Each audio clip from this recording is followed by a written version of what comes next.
The first conversation I always have is the what do you want to be when you grow up conversation. I've made every mistake under the sun. I've made millions of dollars of mistakes, but every day I try to get a little bit better. I think every one-star review is an opportunity to figure out where you failed and do better. A lot of lawyers think, well, if I just make more money, I'm going to be happier. And the reality is more money isn't going to make you happier if you're not a happy person.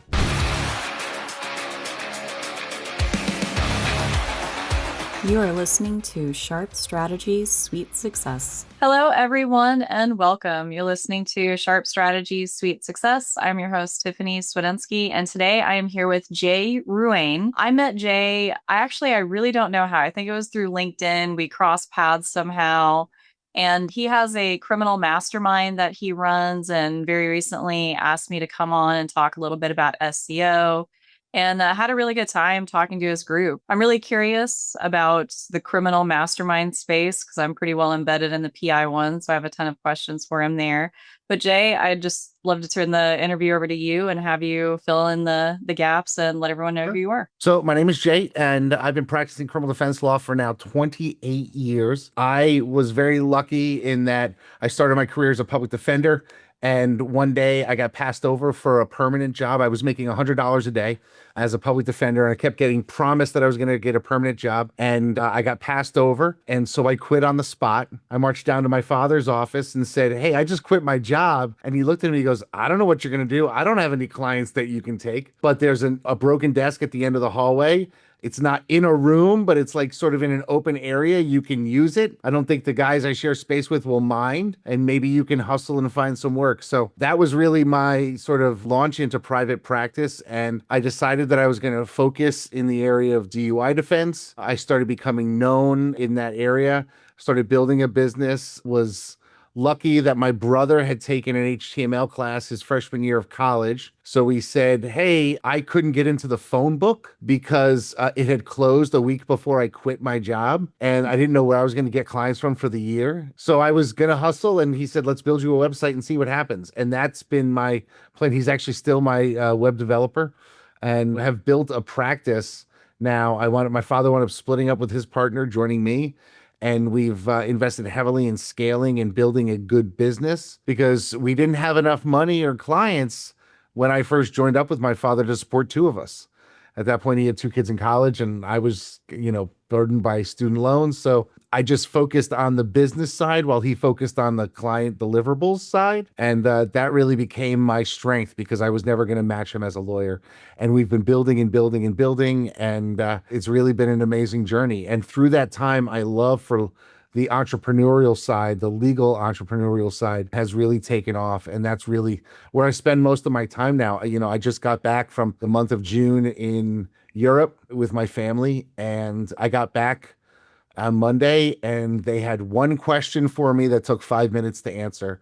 And they both, my leadership team, both turned to me and said, we knew the answer, but we wanted to be 100% sure. So I've worked my way out of the business and now I get to just create and think of crazy ideas and mentor young lawyers. So it's been a really fun journey and I'm where I need to be and where I belong. And that just honestly sounds so wonderful. And no wonder you weren't answering my emails last month. I'm actually writing an article about what small law firm owners should do as the CMOs of their own practices. Because when you're just starting, you effectively are the CMO.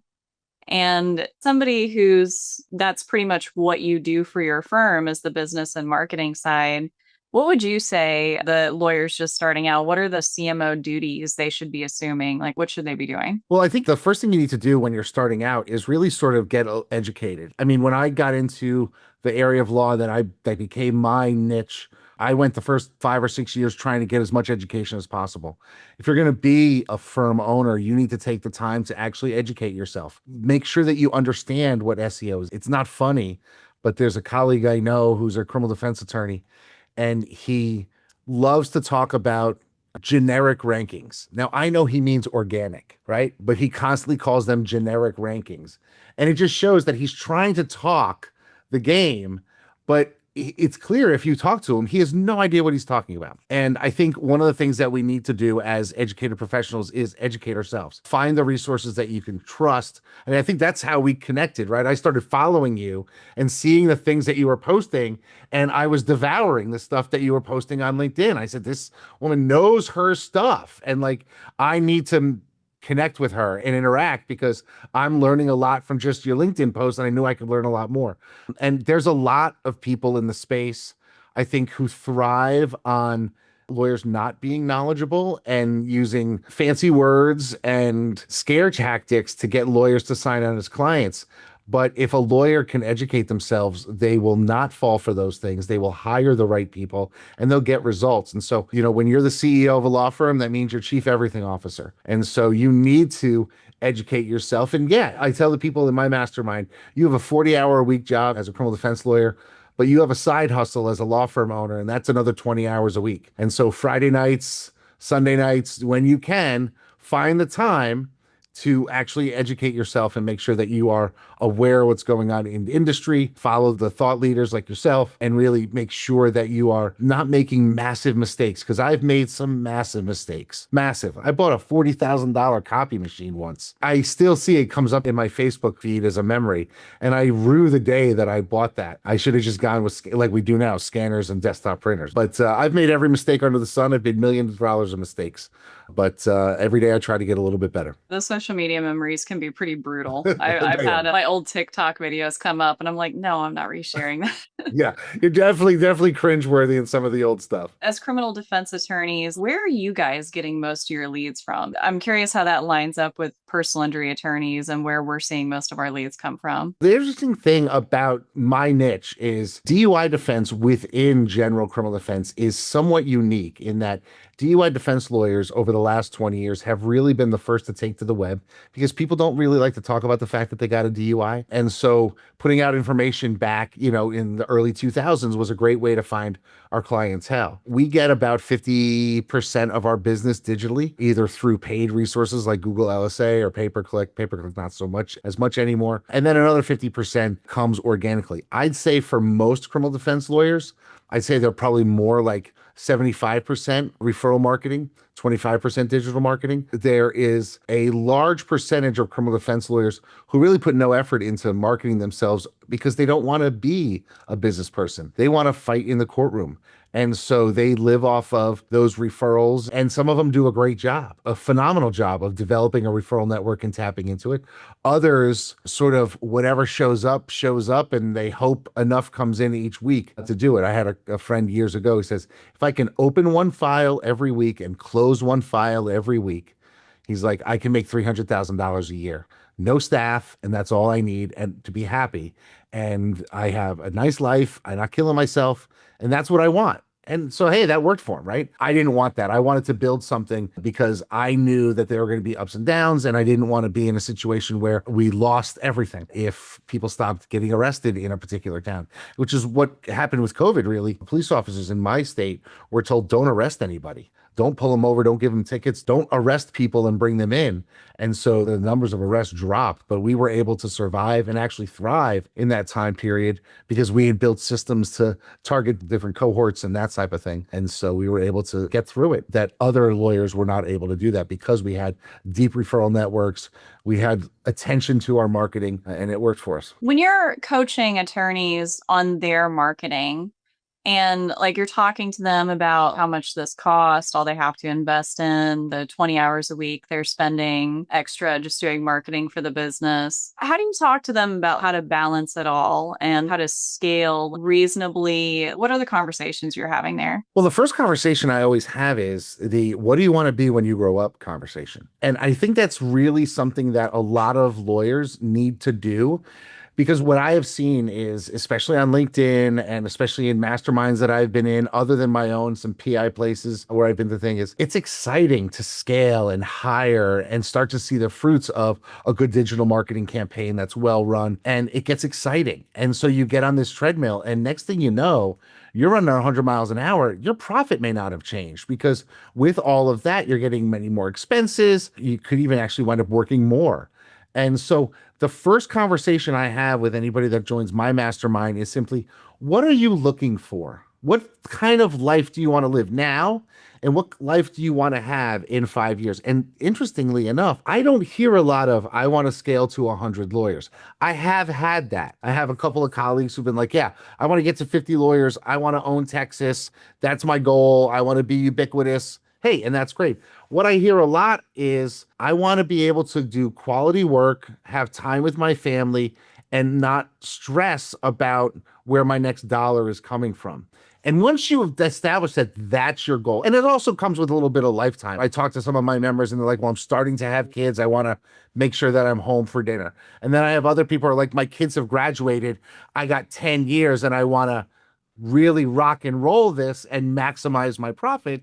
And so those types of people, I think they can set a different mission and a different goal for themselves. And so that's what we really want to do. We want to identify what you want to be when you grow up. And that takes self-reflection. It takes time. It's not something that you can just shove off an answer to and then be able to attack it, because you really have to be a part therapist and get focusing on what really matters to them. It's actually not too often I'm hearing coaches say, look, this is going to take some extra time. You're going to be working on this an extra 20 hours a week.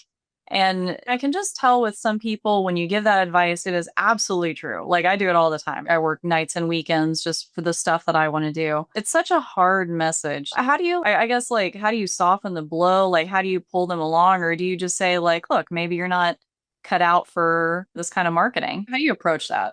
Yeah, that's the hard part. I mean, I've had people who I've said, in fact, I had somebody earlier this year that was in my mastermind. She'd been in it for about 4 months, and we were following up after our first initial conversation. And I said, Stacy, I don't think you want to be a lawyer. Like, you've done it and you've moved. Do you really want to be doing this? Let's talk this through.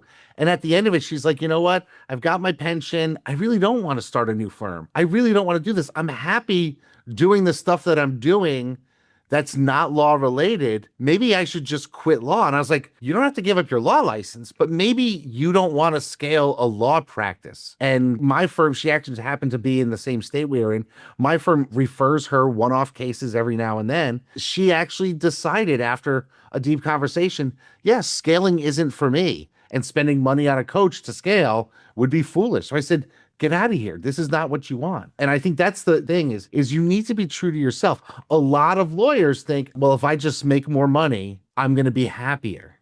And the reality is that more money isn't going to make you happier if you're not a happy person. And so you need to find what makes you happy and run straight for that, whatever that may be. And I know we're getting like deep here and stuff, but that's the kind of thing that I think isn't really said in a lot of masterminds.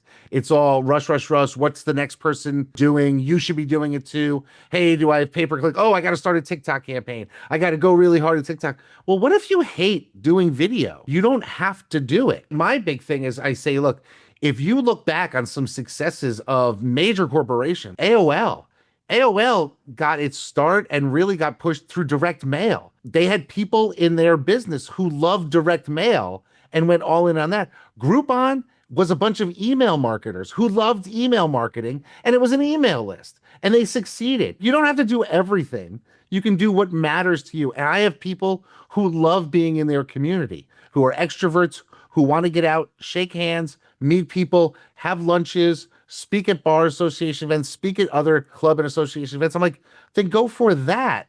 Don't try to figure out how you're going to become the next TikTok superstar, because that may not be who you are. So it's a lot of self-reflection, and it takes time. It's not something that you can just turn a switch on, because next thing you turn that switch and you're 18 months in and you're miserable and you've spent a ton of money and you're not where you want to be anyway. I'll tell people that often when it comes to SEO, when they see the cost and what it takes, it's like, hey, you don't have to do SEO. You know, there are many options for growing a firm and getting cases.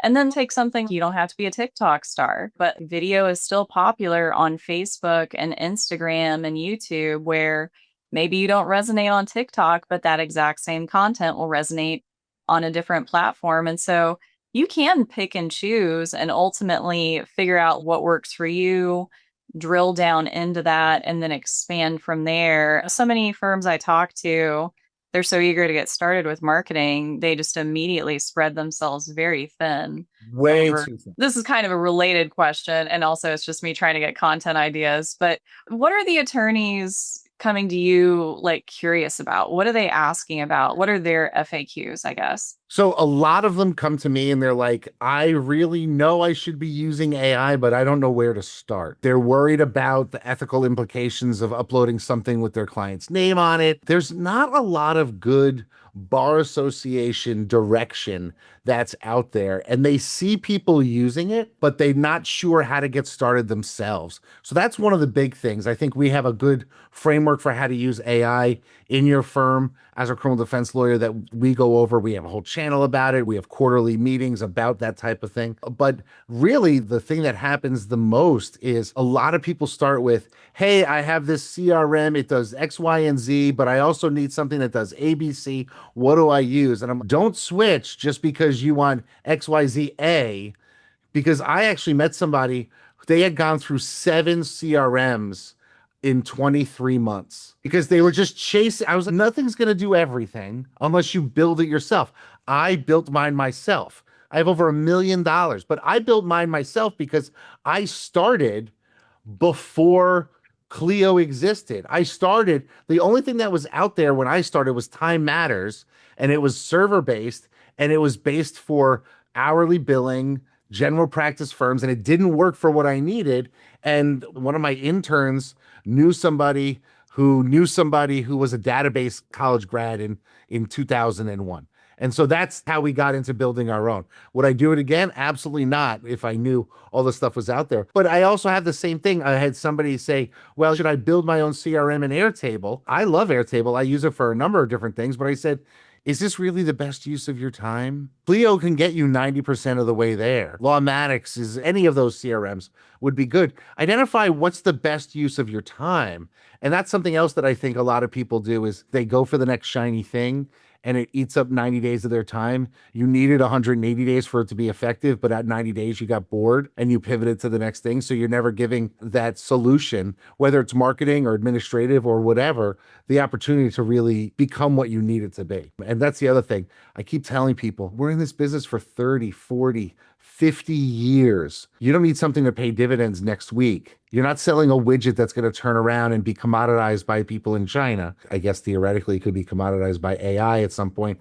But at least for me in the criminal space, I don't think someone's going to have AI standing next to them when they're staring down the barrel of 30 years in jail. They want a person they can call and talk to. So I think my job is relatively more safe than maybe contracts attorney or a real estate closings attorney or a trust and estates attorney who people turn to those things. So I think the other thing is just getting to know yourself. I push back on should I do this and this because I want people to actually make cognitive impact on their decision making rather than just reactionary decision making. I mean, amen to a lot of that. And I'm working with firms that are debating a lot of CRMs. And as somebody who's worked in just a ton, I'm of the standpoint, it's like, hey, they're all the same. But what I know is that many of you firms aren't utilizing these tools to their full capacity. Like 10%, they're barely scratching the surface. Yeah. A lot of what I do is come in and make sure they're utilizing that other 90 or 50%. I had somebody approach me and they were like, I need to figure out a way where I can send text messages to people. What service should I use?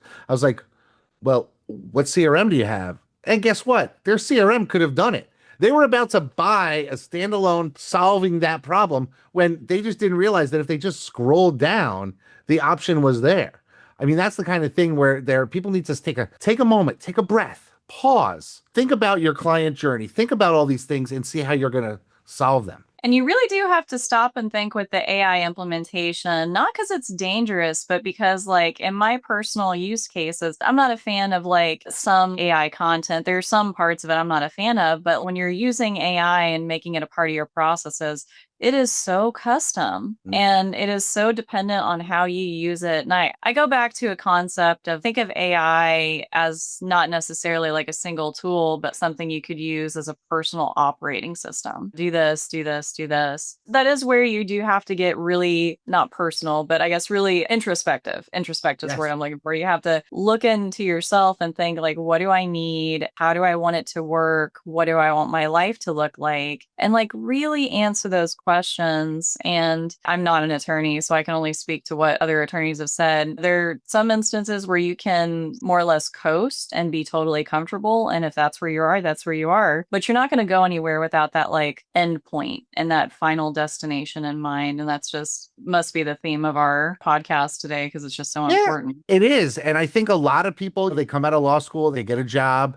then they decide to hang a shingle. They go out and then they're saying, I want it all. You didn't start off as a lawyer. You went through college and then through law school, and then you studied the bar, and then you started learning how to do a particular area of law, and you got well enough to be able to. You don't start climbing Mount Everest at the top. It's a long slog at the bottom and in the middle part that's not glorious and not glamorous. You got to do that work. And so many people want to just stop at the top. I don't know about you, but I've run into a lot of lawyers over a lot of years, and they all say at these masterminds, well, I just want to run the marketing because the marketing is going out to lunches, meeting people. They don't know a landing page from a contact page. They don't know HTML. They want to do the marketing because they think it's sexy and it's fun, but they don't really know marketing. They just don't want to be doing what they're doing. And marketing sounds like, well, I can contribute to that, but they could actually hurt their practices more than they can help it by saying, I'm now in charge of marketing. My marketing director, who's been with me now for 11 years, she started out of college as just a copywriter, went to get her grad degree at DePaul in professional writing. So she's got a master's. And then all along that journey, she took Bruce Clay's class. We've invested a lot of time and attention to that. And she pregnant with her second child. And we had a conversation earlier this week. And she's like, I don't know when I'm coming back. And one of the things that's important to my law firm is that we really want to support families. I have 4 kids in my firm. We have like 23 kids under 10 among all the parents. A number of us have multiples, and we have made a conscious decision in my firm to be very supportive of families. So I said to her, look, if you want to come back at 6 months, that's cool. If you want to come back at a year, that's cool. Just keep me informed and I'll slide into that role as much as I can. And we'll outsource some things. I've got some other people that I can tap to do some of the work that we need done in the interim. But it's one of these things where we just need to have this conversation. I'm not going to be the one who's going to be taking the lead on marketing for the next decade in my firm. I need somebody who's got a little bit more an objective viewpoint of it, who can look at the numbers on a regular basis and see where we're winning, where we're losing, where we can make ground up. And I'm not the person who belongs in those numbers. It's not my skill set, my ADHD. I will not do a good job for my own law firm. Sure, do I want to say I run the marketing? Yeah, I could do that, but I could say I run the janitorial services at my firm. It doesn't matter. I'm the boss at the end of the day. So too many lawyers, I think, want to say they're in charge of marketing because they think it's the fun thing to say. I don't think it's any coincidence that the good marketers, the ones who stick around and make this huge impact, also happen to be good writers and have training in writing and copywriting. Every time I'm looking for a new marketer, that's writing skills and reading comprehension, that's like number 1 on the list. It's so important. And I mean, when we've tried to train AI to write the way Jen writes, we fed it 1 million of her examples, and it does a pretty good job, but it's not her. And she has been able to interview clients over the years, get to know the lawyers, and she has relationships with the clients, the lawyers, the staff, and the intake team. She can say, hey, what are people asking about today? I mean, we could just say, upload a spreadsheet and say, give me content on this stuff, but that's not going to necessarily resonate with the type of people that we have coming in. And we want to resonate with our type of client that we're searching for. And so maybe one day it will get there. I don't think we're there yet, but hey, who knows? But in the meantime, I think people connect with people. I love having humans in charge of writing my content, just like I like humans answering my phones. And I think that's something that really makes you stand out in this day of technology, is that, especially in criminal defense, people want to know that they're talking to somebody who can help them. And speaking of that, because I did have some criminal defense thing, I often use criminal defense as an example for personal injury attorneys for a couple things. I want to ask your take on this, Sure. But the reviews is way up on the list. I'm often talking to personal injury attorneys who say, well, our clients may not want to review, they may not want to air their dirty laundry.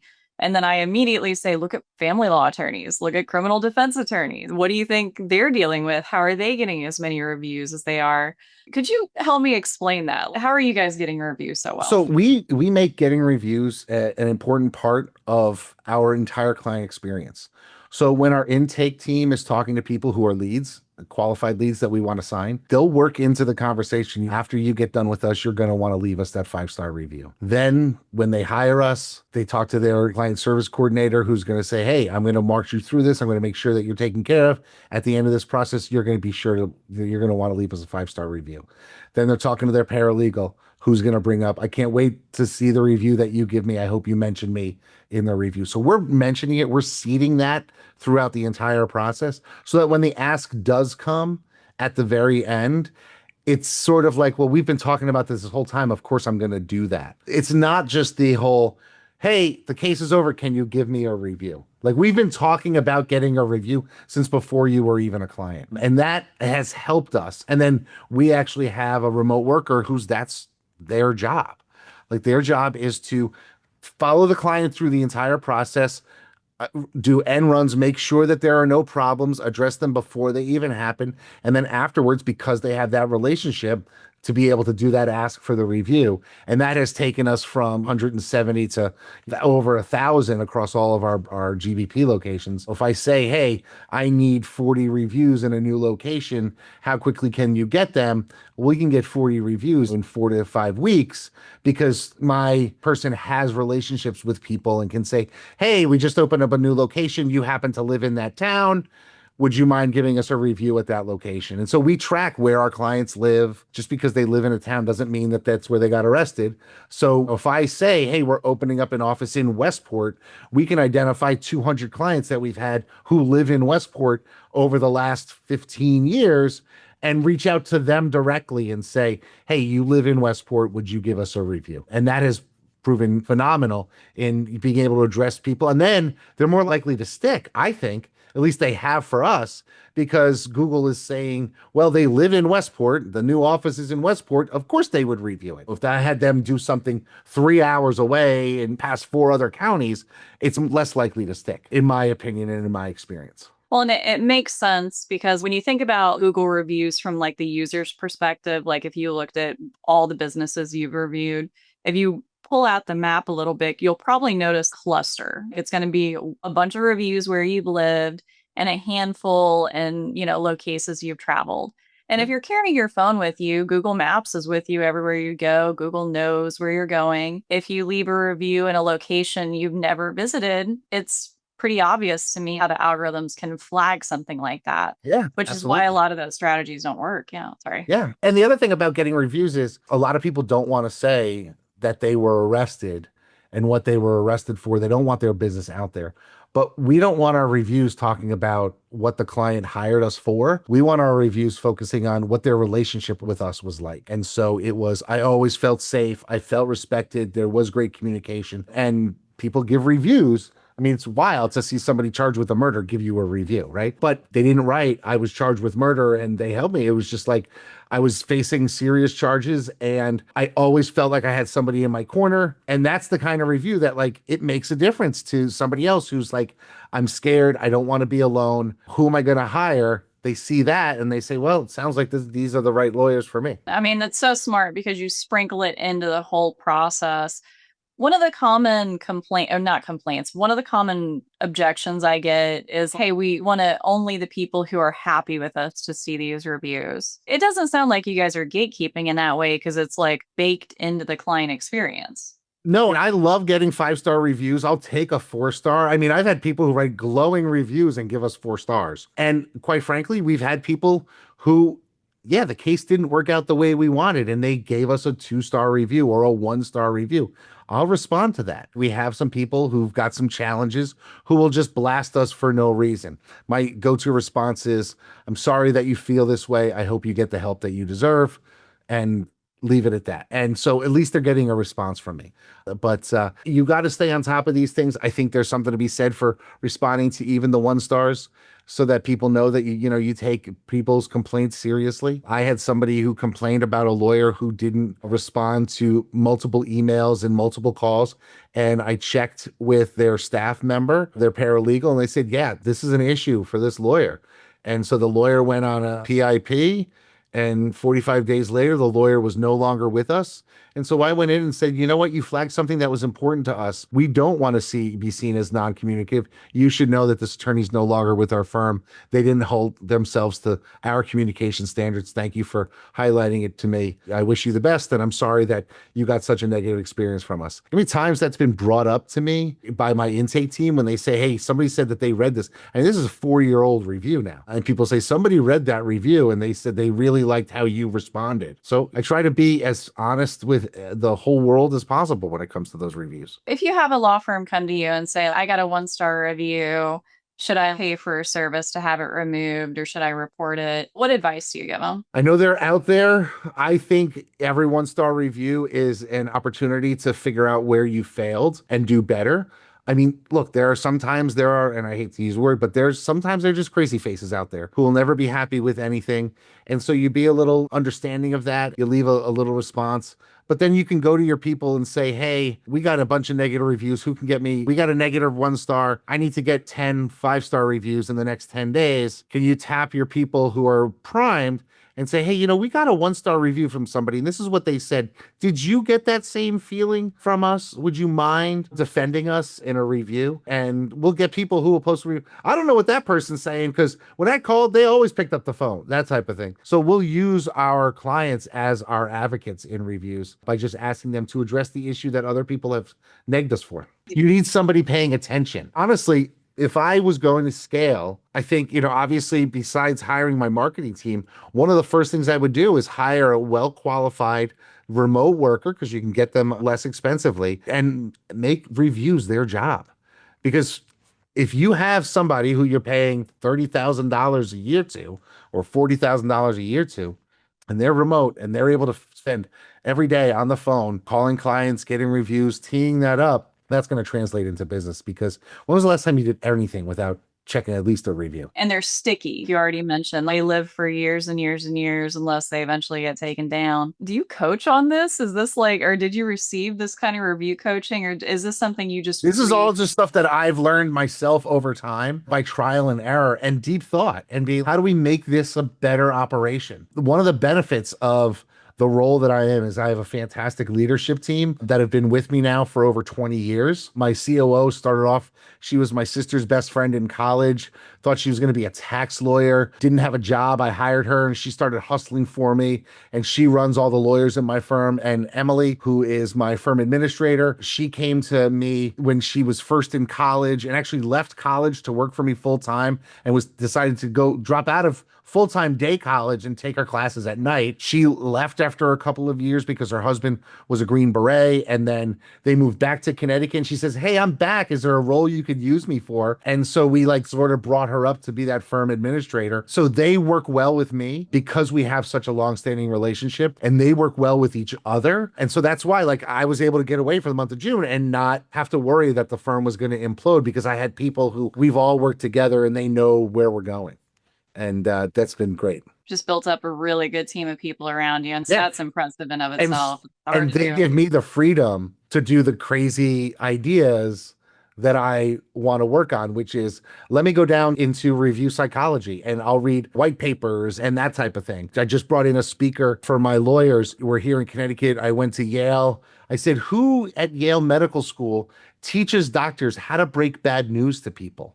Right? There's got to be a psychology to that. Sure enough, there is. So then I developed a relationship. I read some white papers. So we had an internal CLE on how to deliver bad news to our clients in a respectful way so that they are not taken aback by it. Because it's a criminal case can have a major life change. But I'm only able to devote my time and attention to those things that make us better as a firm, because my operations team can run without me. So impressive. That is such a good idea too, honestly. I love that. We're coming up on time. So Jay, how do you want people to look you up and learn more about you? I mean, connect with me on LinkedIn. I post a lot of stuff there. I didn't do much in June and the beginning of July because I was traveling and I didn't even bring a laptop with me overseas. It was wild to just have my phone. I couldn't really do much, but that was intentional and it worked out. So I'm going to get back to posting more regularly on LinkedIn. You can connect with me there. You can go to thecriminalmastermind.com and connect with me there. I'm Jay at the Criminal Mastermind or Jay at Ruane Attorneys. Shoot me an email. Find me on all the social platforms. Just connect with me. I'm happy to make new friends. And if I can do anything to help people, I'm happy to do that. I believe in being like the Johnny Appleseed. The more I can give away, the better I'm going to do. And that's worked for my career. Some people think I'm crazy, but I like to be as generous as possible. Well, I appreciate you sharing what you knew on the podcast today. Thank you so much for being a guest. Thank you for all the listeners for tuning in, and we'll see everyone next time.